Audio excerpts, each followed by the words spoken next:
Today's event is the annual Edward Said Memorial Lecture, and it is entitled The Palestine Question and the American Public Sphere. It's safe to say that no one had done more to shed light on the Palestine question in the Western world than the late Professor Edward Said. He did this with remarkable intellect, a posh and polished command of the English language that rivaled any American-born Israeli ambassador or representative, and an unwavering lifetime commitment to the principles of justice and humanism. His passing left a tremendous void in the lives of his family, friends, and all those he knew. It's great to have great Said with us today. But it also left a void in the effort for effective Palestinian advocacy in the United States. I'm honored to introduce our Edward Said Memorial Lecturer today, a Palestinian-American academic whose tireless work has contributed to filling the void Professor Said left behind. Rashid Khalidi is Edward Said Professor of Arab Studies at Columbia University. He received his BA from Yale in 1970 and his PhD from Oxford in '74.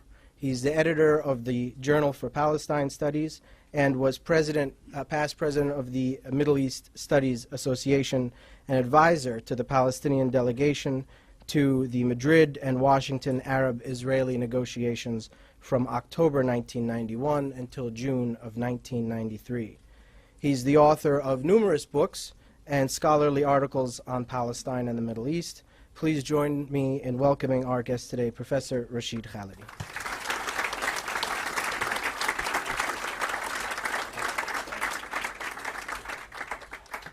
Well, thank you all for coming today, and to those of you who are watching, thank you for viewing this talk.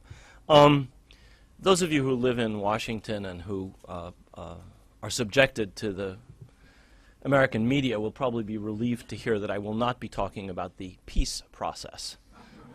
If you insist, I'm happy to answer questions about it. I'm going to talk about a broader topic, which I think sheds light on why there is not a process that is leading towards peace. And this is the Palestine question and the American public sphere. It's a great honor to be doing this in the context of the Edward Said Lecture Series. Edward was a dear friend. I'm glad Grace is here. I think that having a lecture series in his name will help to push the processes that he actually personally played, as Yusuf's introduction suggested, a very big role in opening up in this country. A number of factors played a part in cementing the support for Zionism and later for the State of Israel of its two primary international sponsors, Great Britain and the United States. As you know, each of them in its own era was the greatest power of its time. In winning over the British and the American political classes and their respective publics to the cause of Zionism and to the cause of Israel, a crucial role was played by scholarly and non-academic writings and later by the cinema and other media. I think it's insufficiently recognized that establishing the hegemony of Zionism in the field of ideas and in Anglo-American academic and public discourse was a vital precondition for its success in the political and diplomatic arenas. The discursive victories of Zionism preceded its triumphs in the chancelleries of the world and on the battlefields, and the latter would never have occurred, in my opinion, but for the former. In other words, in addition to being successful as an idea, as a national movement, and as a colonial settler phenomenon, political Zionism has always been a resounding public relations triumph. Now, the Zionist narrative was already almost uncontested in the United States even before 1948. My father and my mother, both of whom lived in New York in those years, tell me stories about how difficult it was to get out an alternative narrative. That Zionist narrative has become even more firmly entrenched in the public sphere in the decades since then, through extensive writings and through making major inroads into popular culture. The reason for this is not hard to understand. Historically, Zionist leaders, and after them leaders of the State of Israel, with good strategic sense and with a keen eye to opportunity and with a good story to tell, understood where to focus their efforts to garner international support, and the United States was a focus of this from a very early period. This was absolutely vital, they understood, to their efforts to create a Jewish state in what was then an Arab country. Overwhelming Arab majority, Arabs owned 94% of the land. It was an Arab country with a large Jewish minority. Not only to create a Jewish state in an Arab country, but also to create an impregnable position for it in a hostile region. Indeed, as they knew, it would have been impossible for them to have succeeded in their endeavor without massive external assistance, and therefore this work in the United States and in Britain and elsewhere was essential. What I'm going to discuss today mainly is how this Zionist and later Israeli narrative attained its preeminent status in this country.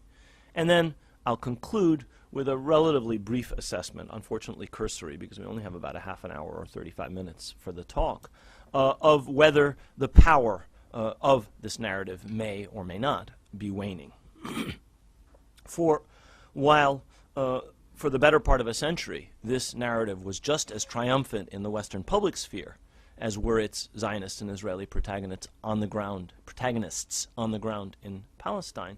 It has recently faced some challenges to its predominance, and I'll conclude by touching on some of those.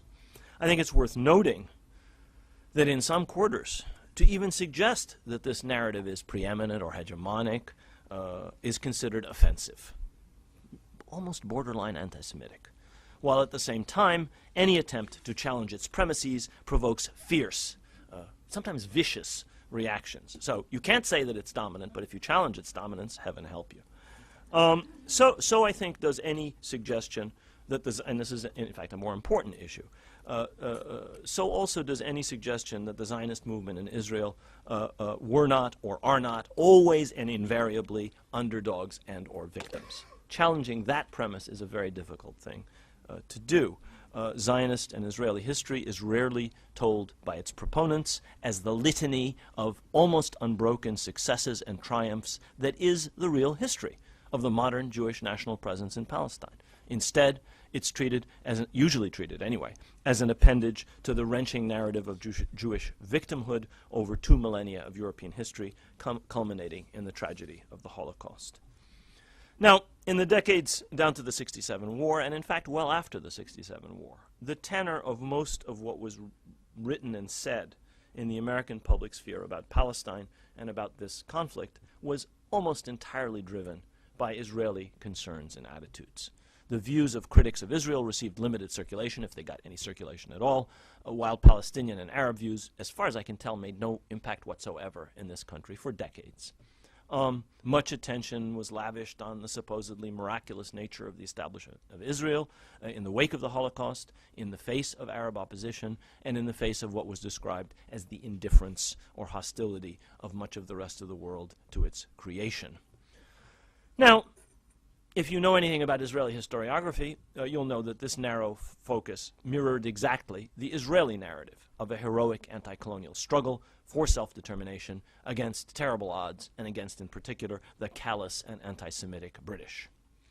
Only recently, with the publication in this country of Tom Segev's One Palestine Complete, was it possible to find a comprehensive work by a trade publisher that you could actually find in a bookstore that shattered this myth and showed how the successes of Zionism depended entirely on British support for at least a couple of decades.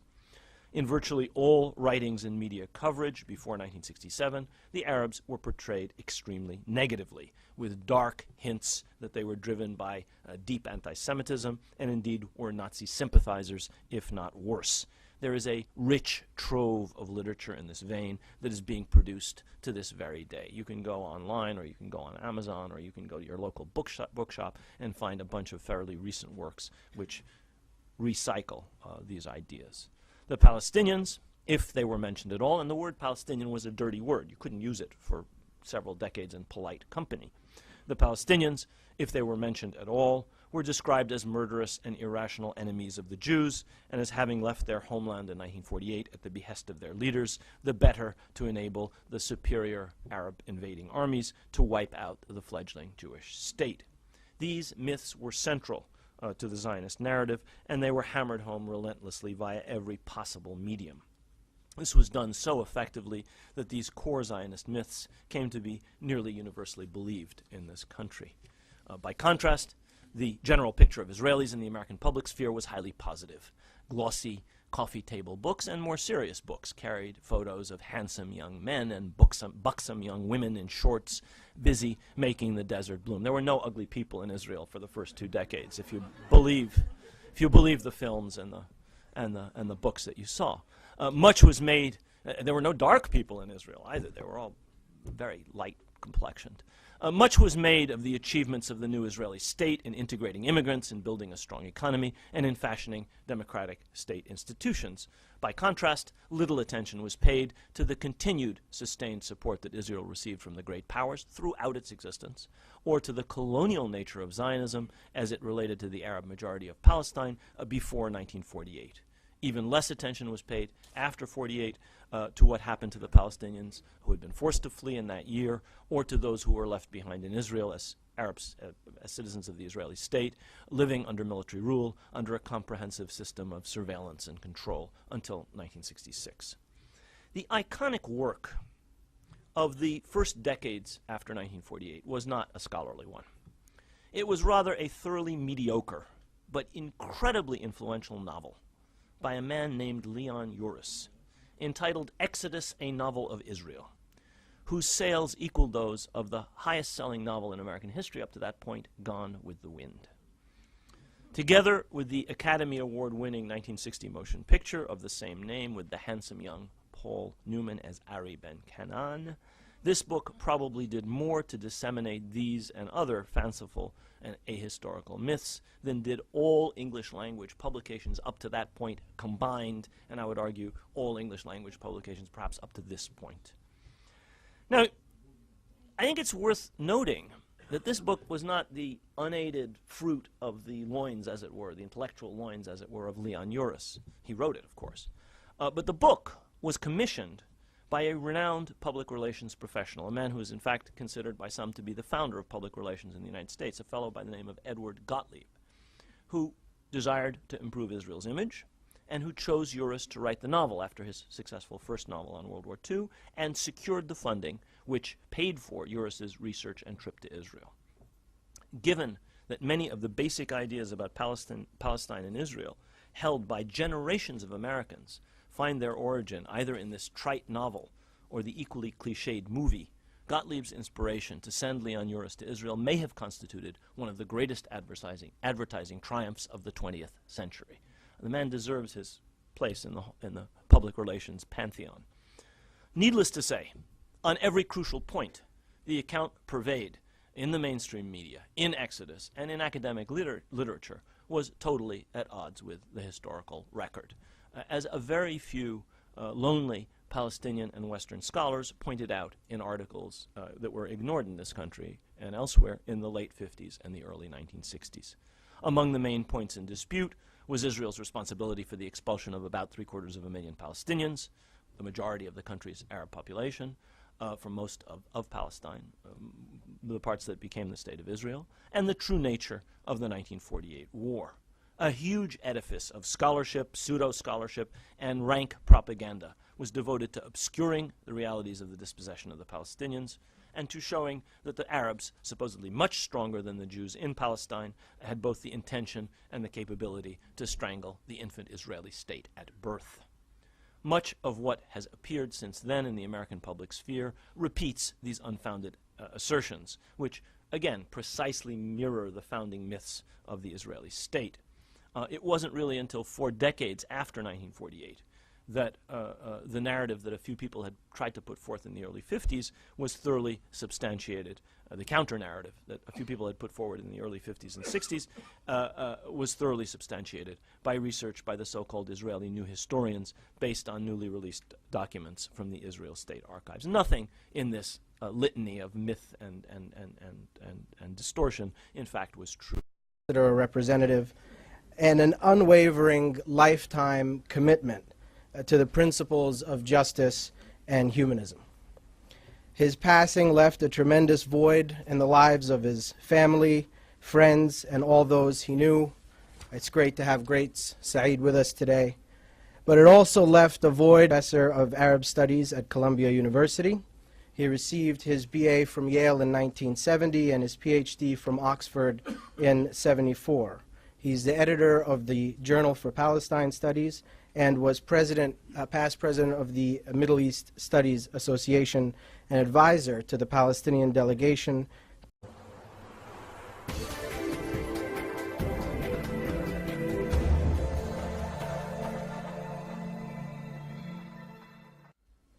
Today's event is the annual Edward Said Memorial Lecture, and it is entitled The Palestine Question and the American Public Sphere, in the effort for effective Palestinian advocacy in the United States. I'm honored to introduce our Edward Said Memorial Lecturer today, a Palestinian-American academic whose tireless work has contributed to filling the void Professor Said left behind. Rashid Khalidi is Edward Said. It's safe to say that no one had done more to shed light on the Palestine question in the Western world than the late Professor Edward Said. He did this with remarkable intellect, a posh and polished command of the English language that rivaled any American-born Israeli ambassador.